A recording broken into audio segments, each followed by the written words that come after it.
Hello friends, welcome back to my YouTube channel. Friends, आज के इस वीडियो में हम लोग क्लास 12th फिजिक्स का बहुत इम्पॉर्टेंट टॉपिक लेकर के आए हैं, जिसमें हम लोग समझेंगे कि क्लास फिजिक्स में जितने इम्पॉर्टेंट फार्मूलाज हैं, मतलब चैप्टर 1 से लेकर के अपना लास्ट तक जहाँ तक हमारे महत्वपूर्ण फार्मूले मिल रहे हैं, हम उन सब को आज के इस वीडियो में कवर करेंगे। ठीक है, मैंने कुछ फार्मूले यहाँ पीछे लिख रखे हैं, अभी कुछ फार्मूले बकाया हैं जिनको मैं इसको इरेज करने के बाद लिखूँगा। ठीक है, तो सबसे पहले हम इन फार्मूले को ध्यान से समझ लेते हैं और वीडियो में आप लोग लास्ट तक बने रहिएगा, आपके सारे डाउट क्लियर हो जाएंगे। ठीक है, और इन फार्मूला को और बहुत ही आसानी से याद कर पाओगे क्योंकि आपके बोर्ड एग्ज़ाम बहुत करीब आ चुके हैं।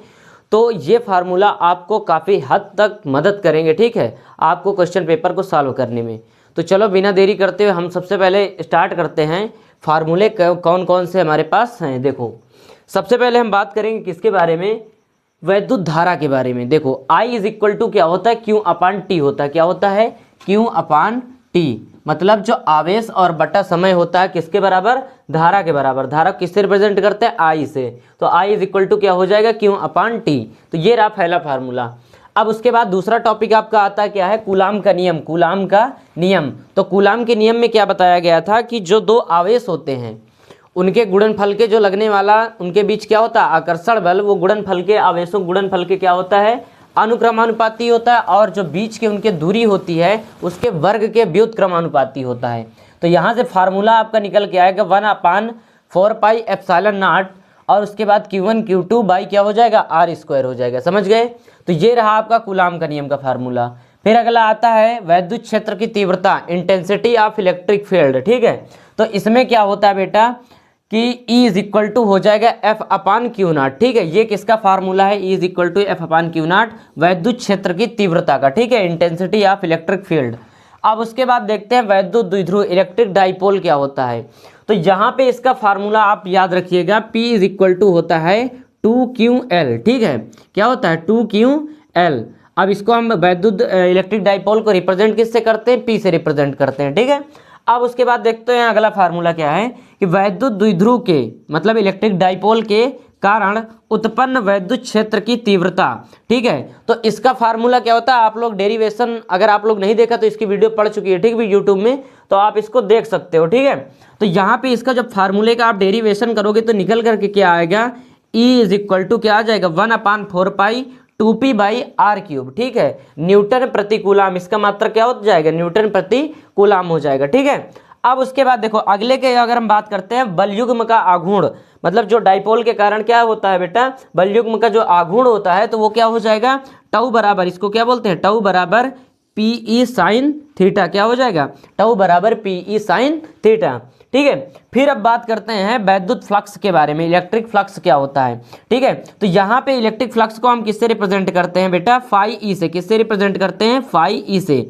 और इलेक्ट्रिक फ्लक्स होता क्या है, EA cos थीटा। ठीक है, इसका फार्मूला क्या होता है, EA cos थीटा। ठीक है, तो यहाँ से ये हो गया फ्लक्स। उसके बाद आती है गॉस थ्योरम। क्या आती है, गॉस की प्रमेय।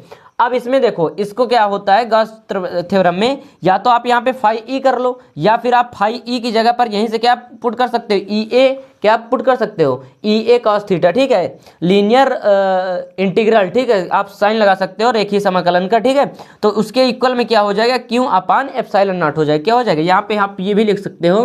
ठीक है, इस प्रकार से EA cos theta is equal to क्या हो जाएगा, Q अपान का एप्सिलॉन नॉट। ठीक, क्या हो जाएगा, Q अपान एप्सिलॉन नॉट। ठीक, तो आप इसको भी लिख सकते हो, और या फिर इसकी जगह पर हम क्या लिख सकते हैं, यहाँ पर देखिए फाई ई है तो हम इस फाई ई को पुट कर सकते हैं। ठीक है, अब देखो अब आता है आपका क्या, विभवांतर, पोटेंशियल डिफरेंस। ठीक है, तो इसमें इसका फार्मूला क्या होता है, V is equal to W upon Q naught. क्या होता है, V is equal to W upon Q naught. ठीक, अब उसके बाद देखो अगला फार्मूला जो हमारा आता है, यहाँ पे हो गया 9वां फार्मूला, और ये है क्या, 10वां फार्मूला। ठीक है, तो यहाँ पे हमारा अगला फार्मूला क्या आता है, बिंदु आवेश के कारण किसी बिंदु पर विभव, मतलब जो आपका क्या होता है, पॉइंट चार्ज होता है। ठीक, उसके कारण किसी भी बिंदु पर क्या हमको बताना, विभव। तो इसका जब आप डेरिवेशन करेंगे तो इसका फार्मूला निकल कर आएगा क्या, V is equal to 1/4 pi Q by R,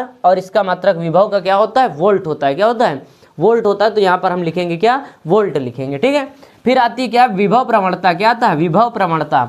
तो विभव प्रवणता को आपको पता होगा कि आप इसे लिखते हो और इज इक्वल टू होता है delta we by delta x. ठीक है, आप इस फार्मूले को याद रखना और इसकी डेफिनेशन को भी आप अच्छे से पढ़ लेना, क्योंकि ये एग्जाम में काफ़ी ज़्यादा पूछा जाने वाला क्वेश्चन होता है। ठीक है, तो देखो अब उसके बाद आता है अपना कैपेसिटर के बारे में थोड़ा सा जानकारी लेते हैं। तो यहाँ पे देखो संधारित्र की जो धारिता होती है उसका फार्मूला होता है C is equal to Q upon V होता है। क्या होता है, C is equal to Q upon V. क्यों, क्या है, आवेश होता है। ठीक है, संधारित्र की धारिता को किससे रिप्रेजेंट करते हैं, सी से करते हैं। ठीक, चलो आगे देखो, आवेशित संधारित्र की स्थितिज ऊर्जा। जैसे कोई हमारा कैपेसिटर है, अगर वो चार्ज है, क्या है, चार्ज है, तो उसकी स्थितिज ऊर्जा उसमें कितनी होती है, अगर हमें वो निकालना है तो हम किस फार्मूले का प्रयोग करेंगे, U is equal to half C V square. क्या, U is equal to half C V square. अब देखो एनर्जी है तो ऊर्जा का मात्रा क्या होता है, जूल होता है। तो यहाँ पे क्या हो जाएगा, U is equal to half C V square, और इसको हम रिप्रेजेंट आगे इसका मात्रा क्या हो जाएगा, जूल हो जाएगा। समझ गए। अब आता क्या है हमारा ओम का नियम। ओम का नियम क्या कहता है, देखो ओम का नियम आप लोगों ने पढ़ रखा होगा कि क्या होता है, V is equal to I R होता है। क्या होता है, V is equal to I R. ठीक, अब देखिए अब आता क्या है हमारा करंट डेंसिटी, मतलब धारा घनत्व। अब धारा घनत्व को हम किससे रिप्रेजेंट करते हैं, जे से रिप्रेजेंट करते हैं। किससे, जे से। तो जे इज इक्वल टू क्या होता है, आई अपान ए होता है। क्या होता है, आई अपान ए। धारा घनत्व बराबर क्या हो जाएगा बेटा, J is equal to I by A होता है। ठीक, अब उसके बाद आता है धारा घनत्व तथा अनुगमन वेग में क्या बताना है आपको, संबंध बताना है, relation between current density and drift velocity. ठीक है, तो अनुगमन वेग में क्या बताना है आपको, संबंध बताना है। तो क्या हो जाएगा यहाँ पे, J इज इक्वल टू क्या हो जाएगा, NEAVD होता है, और बाई क्या हो जाएगा, A हो जाएगा। अब यहाँ से एक फार्मूला और निकाल सकते हो, यहाँ से क्या हो जाएगा, J इज इक्वल टू हो जाएगा NEAVD, और यहाँ से A, यहाँ पे क्या हो जाएगा, ये जो A है यहाँ से, ये A से कैंसिल हो जाएगा, तो यहाँ से A हट जाएगा। तो हमारा फार्मूला क्या बचेगा बेटा, यहाँ पे NEVD। ठीक है, तो J is equal to NEVD, ये भी किसका फार्मूला है, ये आपका यहाँ से क्या बता रहा, धारा घनत्व और अनुगमन वेग में ये भी संबंध बताता है। अब उसके बाद आता है क्या, विशिष्ट प्रतिरोध आता है। क्या आता है, विशिष्ट प्रतिरोध। अब इसको हम किससे रिप्रेजेंट करते हैं, रो से रिप्रेजेंट करते हैं। किससे करते हैं, रो से। और ये क्या है, ई कहाँ, यहाँ पे क्या है बेटा, ई है इलेक्ट्रिक फील्ड की क्या तीव्रता है। क्या, वैद्युत क्षेत्र की क्या होती है, ई तीव्रता होती है। और यहाँ पर जे क्या है, धारा घनत्व। तो वैद्युत क्षेत्र की तीव्रता और धारा घनत्व का अनुपात ही क्या कहलाता है, आपका विशिष्ट प्रतिरोध कहलाता है। ठीक, तो यहाँ से आपका फार्मूला क्या निकल करके आ जाएगा, rho is equal to E by J हो जाएगा। ठीक है, अब उसके बाद देखो आता है कि हम लोग रेजिस्टेंस को, प्रतिरोधों को जोड़ते कैसे हैं। तो इसके जोड़ने के दो तरीके होते हैं, एक होता है क्या, सीरीज कनेक्शन, एक होता है पैरेलल कनेक्शन। तो सीरीज कनेक्शन का फार्मूला क्या होता है, R is equal to R1 plus R2 plus R3। जितने भी आपको रेजिस्टेंस दिए गए अगर सीरीज में जोड़ना है तो उनको आप क्या करो, सिंपली जोड़ दो। ठीक है, उसके बाद आता है समांतर क्रम संयोजन, जिसको हम लोग पार्श्व क्रम भी बोलते हैं। ठीक है, पैरेलल कनेक्शन। तो इसमें क्या करते हैं, 1/r, मतलब इसमें क्या करते हैं, 1/r के फॉर्म में लिखते हैं। तो 1/r इज इक्वल टू क्या हो जाएगा, 1/r1 plus 1/r2 plus 1/r3। ठीक है, इस रूप में आप लिखोगे इसको। फिर आता क्या है आपका अगला क्वेश्चन, क्या है बेटा, व्हीट स्टोन ब्रिज। क्या आता है, व्हीट स्टोन ब्रिज। इसको क्या कहते हैं, देखो इसमें क्या होता है कि आप डायग्राम वगैरह बुक से देख लीजिए, क्योंकि यहाँ पे स्पेस नहीं था तो मैंने बनाया नहीं। ठीक है, तो इसका फार्मूला जो आप निकालोगे वहाँ से बुक से अगर आप सॉल्व करोगे तो फार्मूला निकल कर आ गया P/Q is equal to R/S। ठीक है, समझ गए। अब देखो फिर अगला नियम आता है जो कि बहुत इंपॉर्टेंट है, आप इसको बहुत ही इंपॉर्टेंट कर लीजिए। ठीक है, टिक कर लीजिए, ये बोर्ड में एग्जाम में पूछा जाने वाला बहुत इंपॉर्टेंट क्वेश्चन है। ठीक है, 12th के लिए। तो इसमें आपसे पूछा गया है कि बायो-सेवर्ट का नियम बताना है। क्या बताना है आपको, बायो-सेवर्ट का नियम। इसका डेरिवेशन भी पूछता है, इससे न्यूमेरिकल भी बनते हैं। ठीक है, और इसका फार्मूला यहाँ पर लिखा हुआ है, क्या होता है, dB is equal to μ0/4π ideal sine theta by R square. ठीक है, ये फार्मूला आप याद रखना। क्या है formula, dB is equal to μ0/4π ideal sine theta. यहाँ पे d की जगह पर आप कंफ्यूज मत होना, डेल्टा एल भी हो सकता है। ठीक है, तो यहाँ पे हम क्या कर सकते हैं, आइडियल sine theta by R square कर सकते हैं। ठीक है, अब आता है एम्पियर सर्किटल लॉ, मतलब एम्पियर का परिपथीय नियम। ये बहुत इंपॉर्टेंट क्वेश्चन है, ये और लॉरेंज बल। ठीक है, ये बहुत ही इंपॉर्टेंट क्वेश्चन है, आप लोग इनको एकदम वेरी वेरी मोस्ट इंपॉर्टेंट में कर लीजिएगा। ठीक है, इधर विभव प्रवणता हो गई आपकी, और यहाँ पे डाइपोल हो गया, ठीक है, कूलाम का नियम हो गया। ये यहाँ पर जितने मैंने क्वेश्चन, और गॉस थ्योरम हो गया, ठीक है, फ्लक्स के बारे में, ये जितने क्वेश्चन मैंने यहाँ पे लिख रखे हैं लगभग सभी इंपॉर्टेंट, ठीक है। तो केवल आप इन क्वेश्चनों को जरूर से जरूर फोकस करके जाइएगा एग्जाम में, ये इतने बिल्कुल से तैयार कर लीजिएगा, ठीक है। मैंने यहाँ पे फार्मूला आपको बताया है, आप इनके पूरे डेरिवेशन अपने बुक से कर लीजिएगा और इनके कुछ क्वेश्चन मैं आपको सॉल्व भी करवा दूंगा, ठीक है, जो जो इंपॉर्टेंट है। तो चलो अब यहाँ पे एम्पियर सर्किटल लॉ क्या होता है बेटा, कि रेखीय समाकलन किसका, विद्युत क्षेत्र की तीव्रता, और यहाँ पे क्या है डीएल, तो ये किसके बराबर होता है बेटा, म्यू नॉट मल्टीप्लाई किसके, आई के, ठीक है। मतलब यहाँ पे इसका कहने का क्या है कि जो बेटा क्या होता है, ये बी क्या है, यहाँ पे चुंबकीय क्षेत्र की क्या है, तीव्रता है, क्या है, चुंबकीय क्षेत्र की तीव्रता है। और यहाँ पे क्या होगा, डीएल क्या है, एक अल्पांश की लंबाई है, क्या है, अल्पांश की लंबाई, अल्पांश मतलब एक छोटा टुकड़ा, ठीक है, बहुत छोटी लंबाई, इसको क्या बोलते हैं, लेंथ होती है, और बहुत कम होती है, मतलब बहुत ही छोटी। तो यहाँ पे हम इसीलिए क्या लगा देते हैं, डीएल लगाते हैं, डेल्टा एल लगा देते हैं। और उसके बाद म्यू नॉट मल्टीप्लाई आई है, ठीक है, मतलब म्यू नॉट गुना की धारा, जो बहने वाली धारा होती है कितनी गुनी होती है, म्यू नॉट गुनी होती है, ठीक है, किसके, यहाँ पर जो क्या होती है सर्किट में क्या फ्लो करती है, करंट फ्लो करती है, ठीक है। तो यहाँ पे आपका फार्मूला क्या बन जाएगा, यहाँ पे बी वेक्टर मल्टीप्लाई क्या डीएल वेक्टर, तो ये किसके बराबर होगा, म्यू नॉट इंटू आई के, ठीक है। तो ये क्या होता है, एम्पियर सर्किटल लॉ। इसका डेरिवेशन देखना है तो मैंने वीडियो ऑलरेडी इसकी डाल रखी है, ठीक है, आप वहाँ से इसका देख लेना।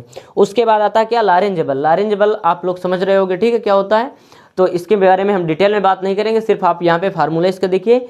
तो यहाँ पे फार्मूला इसका क्या होता है, लॉरेंज बल का सूत्र होता है बेटा F is equal to Q V B sine theta. क्या होता है, F is equal to Q V B sine theta, ठीक। अब देखते हैं कुछ इससे, इतने जो क्वेश्चन मैंने आपको बताए ये सभी के सभी बहुत इंपॉर्टेंट क्वेश्चन हैं, आप इनका स्क्रीनशॉट करिए। उसके बाद मैं तुमको बता रहा हूँ कुछ और क्वेश्चन, ठीक है। अब समझते हैं इसके आगे के फार्मूले, ठीक है। तो अब देखो यहाँ पे पहला फार्मूला क्या रखा है कि फैराडेज लॉ, मतलब फैराडे के कुछ नियम थे, ठीक है, 2 नियम थे उनके।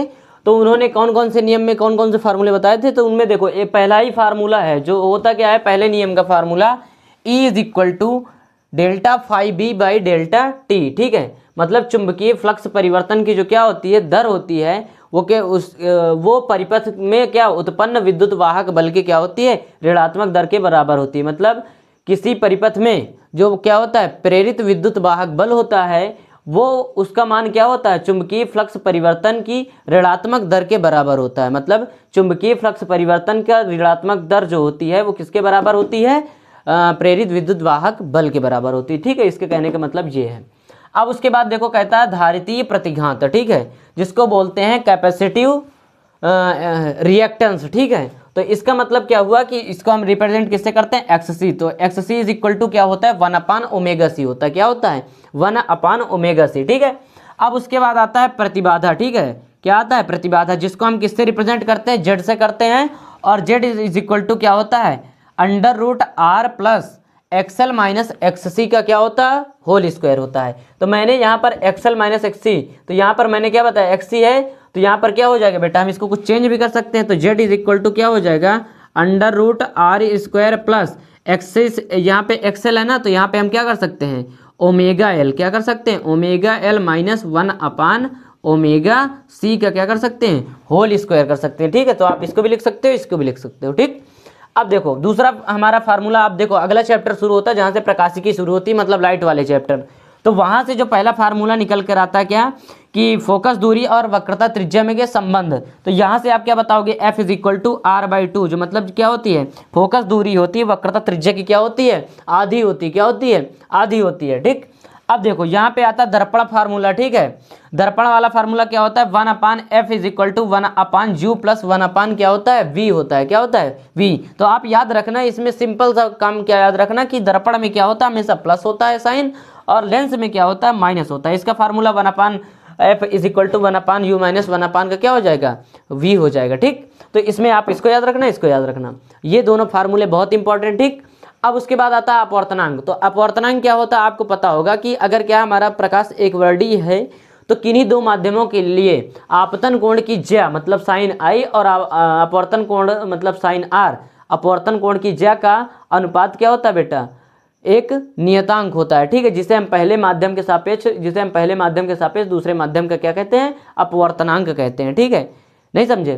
तो यहाँ पे मैंने क्या बताया कि आप ये यहाँ पे आपतन कोण की ज्या और अपवर्तन कोण की ज्या का अनुपात क्या होता है, नियतांक होता है, जिसे हम पहले माध्यम के सापेक्ष दूसरे माध्यम का क्या कहते हैं, अपवर्तनांक कहते हैं। ठीक, तो यहाँ पे आप लिखो क्या 1n2 is equal to sine I by sine R, और यहाँ पे n2 अपान n1। ठीक, ये फार्मूला आप याद रखिएगा। ठीक है, ये भी यहाँ पे आप बराबर का साइन इसके लगा सकते हो। ठीक, देखो अब फिर क्या आता है, अपवर्तनांक और क्रांतिक कोण में संबंध। क्या बताना है आपको, अपवर्तनांक और क्रांतिक कोण में संबंध।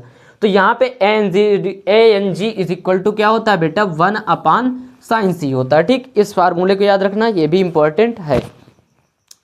अब अगला फार्मूला आता है लेंस मेकर फार्मूला। ठीक है, लेंस मेकर फार्मूला। तो ये क्या होता है, 1 upon F is equal to क्या होता है, n माइनस 1, जहाँ पे n क्या होता है, अपवर्तनांक होता है, आपको मैंने यहाँ पे बताया। ठीक है, n क्या होता है, अपवर्तनांक होता है, और यहाँ पर फिर आगे क्या हो जाएगा, n माइनस 1, 1 अपान R1 प्लस 1 अपान R2 कर लेना। ठीक है, चलो अब उसके बाद आता है संपर्क में रखे दो लेंसों की फोकस दूरी का सूत्र।